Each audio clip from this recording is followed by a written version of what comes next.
ಜನ ಜಡ್ಜ್ಗಳಿದ್ದಾರೆ, ಒಬ್ಬರ ಮುಂದೆ ಹೋಗಿ ಏನೋ ಒಂದು ರಿಲೀಫ್ ತಗೋಬಹುದು. ಆದರೆ ತಾಲೂಕುಗಳಲ್ಲಿ 1-2 ಕೋಟಿ ಇರೋಂಥವ್ರು ಬಹಳ ಕಷ್ಟ ಅನುಭವಿಸಿದ್ದಾರೆ. ಪ್ರತಿದಿನ ಸಮಸ್ಯೆಗಳು ಬರ್ತಾ ಇದೆ.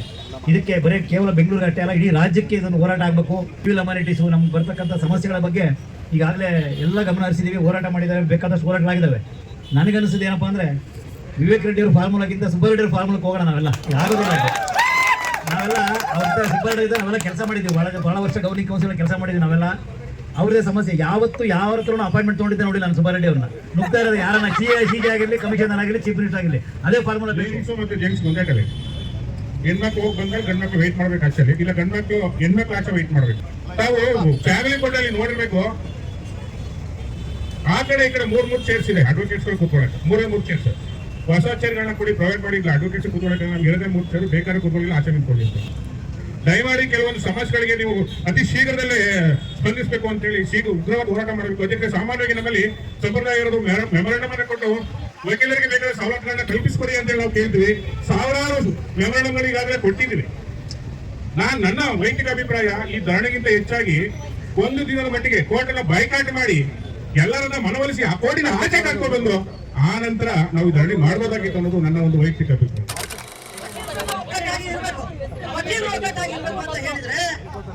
ವಿವೇಕ್ ರೆಡ್ಡಿ ಅಂತ ನಾಯಕರು, AP ನಾಯಕರು ಅಂತ ನಾಯಕರು, ಪ್ರವೀಣ್ ಗೌಡ್ ಅಂತ ವಕೀಲರ ನಾಯಕರು, ಇವರೆಲ್ಲ ಒಂದಾಗಿರ್ಬೇಕು. ಎಲೆಕ್ಷನ್ ಟೈಮಿಗೆ ನಾವು ಬೇರೆ ಬೇರೆ ಆಗಿರ್ತೇವೆ, ಒಕ್ಕಳನ. ಆದ್ರೆ ಆ ನಂತರದಲ್ಲಿ ನಾವೆಲ್ಲರೂ ಒಂದೇ. ಇಡೀ ರಾಜ್ಯದಲ್ಲಿ ವಕೀಲರು ಏನು ಸಮಸ್ಯೆಗಳನ್ನ ಎದುರಿಸ್ತಾ ಇದ್ದಾರೆ ಅದನ್ನೆಲ್ಲ ಚರ್ಚೆ ಮಾಡೋದಕ್ಕೆ ರಾಜ್ಯ ಮಟ್ಟದ ಒಂದು ಅಧಿವೇಶನ ನಾನು ಹೇಳ್ತಾ ಇದ್ದೀನಿ. ಈ ಮೂಲಕ ನಾನು ಕರೆ ಕೊಡ್ತಾ ಇದ್ದೀನಿ, ನಾವು ಕರಿಬೇಕು. ಅದಕ್ಕೆ ನಮ್ಮ ಸಂಪೂರ್ಣ ಸಹಕಾರ ಇದೆ. ಅಲ್ಲಿ ನಿಶ್ಚಿತವಾಗಿ ಪ್ರತಿಯೊಂದನ್ನು ಚರ್ಚೆ ಮಾಡಬೇಕು.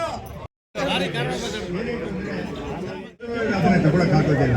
ಅದರಲ್ಲಿ ಜಡ್ಜಿ ಹೇಳಿದ್ರು ಲಿಸ್ಟಲ್ಲಿ ಬರೋದಿಲ್ಲ ಅಂದರೆ ಇನ್ನು ಮುಂದಕ್ಕೆ ಏನು ಮಾಡಬೇಕು ನಾವು? ಅದಕ್ಕೆ ಇದನ್ನ ಚೀಫ್ ಜಸ್ಟಿಸು ಇದರ ಬಗ್ಗೆ ಪ್ರಾಮುಖ್ಯವಾಗಿ ಇದನ್ನ ಅಟೆನ್ಷನ್ ಕೊಟ್ಟು ಇದನ್ನು ಮಾಡದಿದ್ರೆ ನಮಗೆ ಬಹಳ ತೊಂದರೆ ಆಗ್ತದೆ, ಕ್ಲೈಂಟ್ಗಳಿಗೂ ಬಹಳ ತೊಂದರೆ, ನಮಗೂ ತೊಂದರೆ ಆಗ್ತದೆ. ನಾವು I can argue complicated case, but I can get the case posted before the court. Even my juniors are also unable to do that. That was the suffering which we were facing here. So we are all joined together and report to the Chief Justice and see that the administration, primarily the High Court, will control. Equally, the judges of subordinate courts must be appointed immediately so that the court can dispose the cases faster. Thank you so much for patience. ಮಧ್ಯೆ ಮಾತಾಡಬೇಡಿ, ವಿಚಾರಗಳು ಯಾರು ಮಾತಾಡೋದಿದ್ದರೆ interview ಏರ್ಪಾಡು ಮಾಡಿ. ಎಲ್ಲರೂ ನಾವು join ಆಗಿದ್ದೆ ಇಂಥ ವಿಚಾರದಲ್ಲಿ ಬೇರೆ ಬೇರೆ ವ್ಯತ್ಯಾಸ, ಯಾರಿಗೂ ಯಾವುದೇ ವ್ಯತ್ಯಾಸ ಇಲ್ಲ ಅಂತ ಹೇಳೋದು ನನಗೆ ಮನೋಪ್ರೇರಣೆ, ನಿಮಗೂ ಮನವರಿಕೆ. ಯಾರು ಒಳ್ಳೇದು ಮಾಡಿ. ನಮಸ್ಕಾರ. ಒತ್ತಾಯ ಮಾಡಿರೋದು ಬಹಳ ದುರದೃಷ್ಟಕರ. ಇದು ನಾನು ಒಂದು ಸ್ಟ್ರೈಕ್ ಮಾಡಿದ್ವಿ,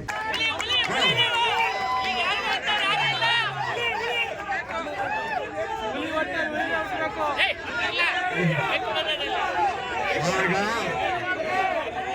ಚೀಫ್ ಜಸ್ಟಿಸು ಪೊಲೀಸನ್ನ ಹಾಕಿದ್ರು, ನೀವು ಇಲ್ಲಿ ಸ್ಟ್ರೈಕ್ ಮಾಡಬಾರ್ದು, ಇಲ್ಲಿ ಕೂರ್ಬಾರ್ದು ಅಂತಂದ್ರೆ ನಾನು ಹೇಳಿದೆ, ನೀವು ನಮ್ಮನ್ನು ಅರೆಸ್ಟ್ ಮಾಡಿ. ಒಂದೇ ಒಂದು ಸ್ಪಷ್ಟನೆಯನ್ನು ನೀಡ್ತಾ ಇದ್ದೀನಿ, ನಾವು ಹೋಗಿದ್ದೀವಿ, ಸುಸ್ತಾಗಿದ್ದೀವಿ.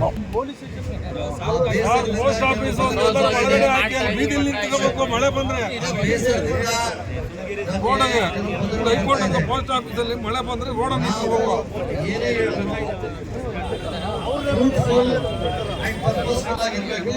ಕಾರ್ಯಗತವಾಗಬೇಕು ಹಾಗೂ ನ್ಯಾಯಮೂರ್ತಿಗಳು ಗೌರವ ಕೊಟ್ಟರೆ ಮಾತಾಡಬೇಕು.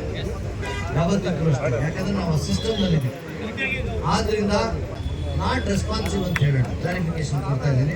ಅದನ್ನು ನಾವು ಇದರಿಂದ ತೆಗೆದಾಕೋಣ, ನಮ್ಮ ಇದರಿಂದ not responsive chief justice clear ಆಗಿ ಹೇಳ್ತಾ ಇದ್ದೀನಿ. ಅದನ್ನು ಟೇಕನ್ ಫ್ರಮ್ ದ ರೆಕಾರ್ಡ್. ಈಗ